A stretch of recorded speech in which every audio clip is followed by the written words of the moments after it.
여러분들 준비를 잘 하셔야 대상승장이 크게 먹을 수 있겠죠. 안녕하세요. 아빠는 왜 코인 안 했어입니다. 제가 예전에 말씀드린 게 있어요, 여러분들. 이거는 이제 댓글로도 핸드폰으로 이제 차트 보는 법을 좀 알려달라고 하셨는데, 차트 같은 경우에는 핸드폰으로 보는 게 아닙니다. 핸드폰으로는 분석하기 힘들어요. 왜냐? 차트라는 거는 이제 이 화면을 넓게 봐야 돼요, 차트는.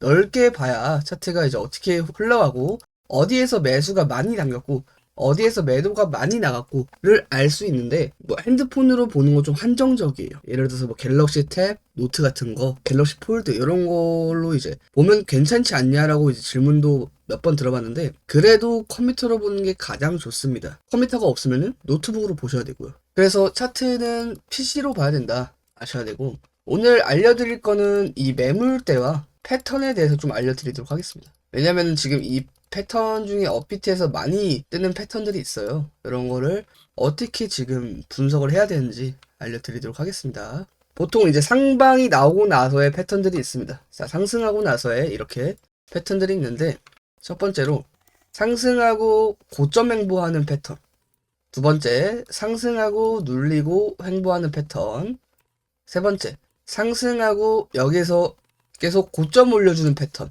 네 번째 상승하고 고점이 낮아지는 패턴, 이렇게 있습니다. 이런 것도 고점에서 이렇게 횡보하는 패턴이죠. 그리고 요거는 고점에서 고점이 낮아지는 패턴이고, 이런 패턴들이 있는데, 이런 패턴들 같은 경우에는 여러분들 모르실 수 있는데 올라간다 내려간다의 확률이 나눠져 있습니다. 대부분 많이 나오는 패턴들은 상승시켜 놓고 눌리고 횡보예요. 알트 코인 중에서 많이 나오는 패턴. 왜? 고점에서 사기끔 한 다음에 아래에서 기간적인 횡보를 하면은 보통 통상적으로 개미들이 많이 털려 나가는 자리이기 때문에. 왜냐? 상승시켜 놓고 고점 횡보를 해버리면은 이게 여기에 탈출을 할 수가 있어요, 개미들이. 그러니까 더 손실을 보고 탈출할 수 있게끔 눌리고 횡보하는 경우가 많죠. 업비트 차트만 보더라도 예를 들어서 뭐 이런 것들 상승하고 눌리고 나와서 옆으로 횡보하는, 그리고 또 뭐 찾아보면은 눌리는 횡보들이 이런 것들이죠. 상승하고 눌리고 횡보하는 이런 패턴들이 많이 나옵니다, 업비트에서는. 그래서 이런 것들을 어떻게 우리가 이해를 하고 진행해야 되는지 한번 알아보도록 하겠습니다. 자, 매물대라는 걸 좀 아셔야 돼요. 아까 4개의 그 패턴을 제가 말씀드렸죠. 자, 패턴 한번 그려보도록 하겠습니다. 자, 이 패턴을 말씀드렸는데, 매물대와 패턴을 같이 봐야 된다. 그러면은 이거는 패턴이지만 매물대는 뭐겠어요? 어디 일정 구간을 횡보하는 이런 구간들, 예를 들어 박스 라인, 이런 데가 강하게 매물대가 형성되어 있는 라인들입니다. 그럼 보시면은 이런 거 많이 들어보셨을 거예요. 이렇게, 자, 상승한 다음에 이렇게 올라가는데 여기서 패러렐 채널이 하나 그려집니다. 요거는 상승에 대한 가속이 붙었다 해서 가속으로 전환되는 패러렐 상승 채널이에요. 그럼 반대로 이렇게 보면은 패러렐 채널이 이제 하락으로 가고 있죠. 그러면은 이전에 패러렐 채널 상승이 나왔다가 이제 하락으로 전환되는 하락 패러렐 채널 추세다. 그리고 이런 구간에서 상단으로 돌파 시에 거래량이 동반해줘야 이제 뚫어줄 수 있는데, 보통 이런 패턴으로 가기도 하고, 아니면 여기서 상방으로 거래량 없이 뚫어주지 못한다면은 이렇게 하락할 수도 있겠죠. 이런 식으로. 그러면 이 두 개를 제외하고 이런 무빙에서 고점 횡보를 해준다거나 아니면은 자, 상승시켜 놓고 밑에서 횡보해준다던가, 이럴 때는 박스권 라인이 그려집니다. 박스권. 박스권을 그려준다는 거는 매물대가 이제 쌓여있다라고 제가 말씀드렸는데, 알트코인 아무거나 잡아서 예시를 한번 들어보도록 하겠습니다. 자, 상승시켜 놓고 고점 횡보하는 애들. 자, 보시면은 세이로 예시를 들어보겠습니다. 자, 상승할 때 거래량이 계속 쭉쭉쭉 나와줬어요. 그쵸?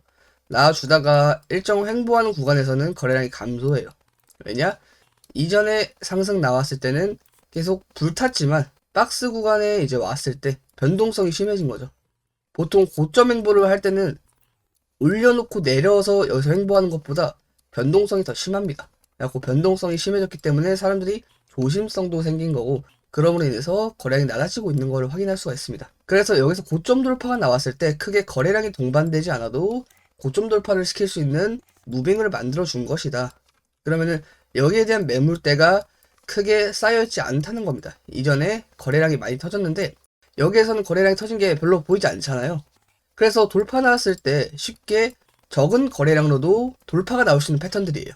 근데 만약에 여기에서 돌파되지 않고 하락으로 만약에 하방 이탈이 된다면은 여기에 대한 매물대가 쌓이면서 다시 올라갈 때 여러분들 지지와 저항 아시죠? 여기에선 저항 라인으로 바뀌어지는 겁니다. 여기서 하방 나오고 돌려감고 저항 라인에 도달했을 때는 여기에서는 이제 싸움이 일어나는 거예요. 싸움이.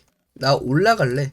롱적인 싸움. 그 다음에 반대로 너 올라가지 마. 저항 라인 맞고 내려가. 쇼세 싸움.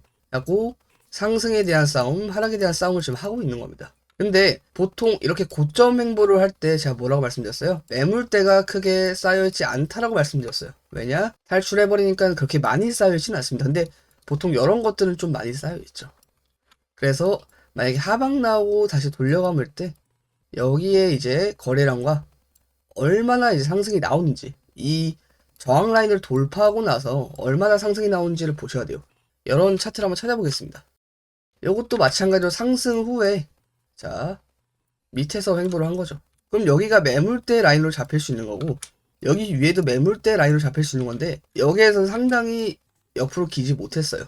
보통 박스권 라인을 만들어주면서 이렇게 빠지면은 크게 저항이 되는 자리인데 여기 매수 거래량이 매도 거래량보단 많이 터졌어요. 더 상승할 거라는 희망 때문에 많이 터졌는데 자 하방 이탈되고 나서 크게 거래량이 이제 좀 둔화되는 모습을 볼 수 있습니다. 박스 라인에도 불구하고 매수 거래량이 많이 나왔다. 그래서 이런 거 같은 경우에는 많이 달라붙었다는 얘기일 수 있어요. 그래서 앵커 같은 경우에는 딱 봤을 때 여기가 터진 구간 여기 첫 번째, 두 번째 여기 터졌죠? 세 번째 여기인데 자 올라왔을 때 두 번이 터졌습니다. 그래서 보통 이런 자리를 잡아놓고 여기를 저항으로 잡습니다. 그래서 이 매물대를 조금 해소를 시켜줘야 추가적으로 올라갈 수 있겠죠. 업비트에 이런 패턴들이 많이 보이기 때문에 이렇게 알려드리는 거고 썬더코어 같은 경우에도 자 상승 기대감으로 거래량이 크게 터진 자리에서 자 박스권 라인을 형성했습니다. 변동성이 엄청 심해 보이죠. 위아래로 한 20% 정도 되는데 여기에서 또 뚫리고 나서 저항이 한번 걸린 상태예요. 저항 걸린 상태에서 지금 거래량이 계속 낮게 나오고 있죠. 점점 갈수록 줄어들고 있습니다. 그래갖고 이걸 반전시키려면은 여기서 거래량이 크게 나와줘야 여기 저항라인 돌파와 같이 상승을 동반할 수 있다. 여러분들은 이 코인을 매수할 때 제가 카톡방에서도 말씀드렸고 영상에서도 말씀드렸고 여러 군데에서 말씀을 드렸는데 뭐라고 말씀드렸냐면은 이 시장에 대한 관심도가 떨어졌을 때 여러분들은 매수하셔야 됩니다라고 말씀드렸어요. 관심도가 떨어졌을 때. 관심도가 떨어졌을 때는 어떨 때요? 상승할 때요? 아니면 하락할 때요? 당연히 하락할 때 관심도가 떨어졌겠죠, 여러분. 근데 이 말씀을 제가 드린 게 비트코인이 이럴 때 말씀드렸어요. 이럴 때. 하락하고 있을 때. 관심도가 떨어질 때 여러분들 매수를 해야 된다. 근데 지금은 이제 비트코인 상승으로 인해서 어떻게 됐어요? 관심도가 올라간 상태죠. 근데 관심도가 더 올라갔어요. 왜냐? 최근에 비트코인이 1억 달러 시가총액을 돌파했기 때문에 관심도가 더 올라갔습니다, 여러분들. 관심도가 떨어졌을 때 사야 되는데 관심도가 더 올라갔어요. 반면에 알트코인들은 많이 오르지 못했으니까 이때 매수를 담아도 아직 늦지 않았다. 왜냐? 우리는 더 비싸게 살 사람들한테 팔면 되니까 그 사람들이 오기 전까지 기다리면 되는데 지금 상승하는 것들을 보면은 여기에 대한 이런 매물대를 뚫었을 때 거래량이 줄어들었다가 점차 나왔어요. 여기서도 자 상승에 대한 기대감으로 인해서 거래량이 터졌지만 그러지 못하고 어느 정도 횡보를 해주면서 돌파 나올 때 다시 거래량이 나오면서 크게 터졌습니다. 이런 것들을 패턴들을 잘 보셔가지고 익히셔야 돼요. 이렇게 되는지 아니면은 이렇게 패턴이 만들어지는지 아니면은 이렇게 고점으로 가고 있는지 이런 것들 같은 경우는 보통 비트코인에서 많이 보이죠. 아니면은 이렇게 우하향을 하고 있는지 이런 패턴들을 좀 많이 익히셔야 됩니다. 다른 것도 한번 보겠습니다. 퀀텀도 지금 박스권 매물대 있죠. 변동성이 심합니다. 그래갖고 이런 고점에서 박스권 상단이죠. 박스권 상단에서 저항을 맞은 모습이에요. 자, 왜냐? 이전에도 계속 저항을 맞았으니까. 여기에도 거래량이 터졌음에도 불구하고 저항을 맞았죠.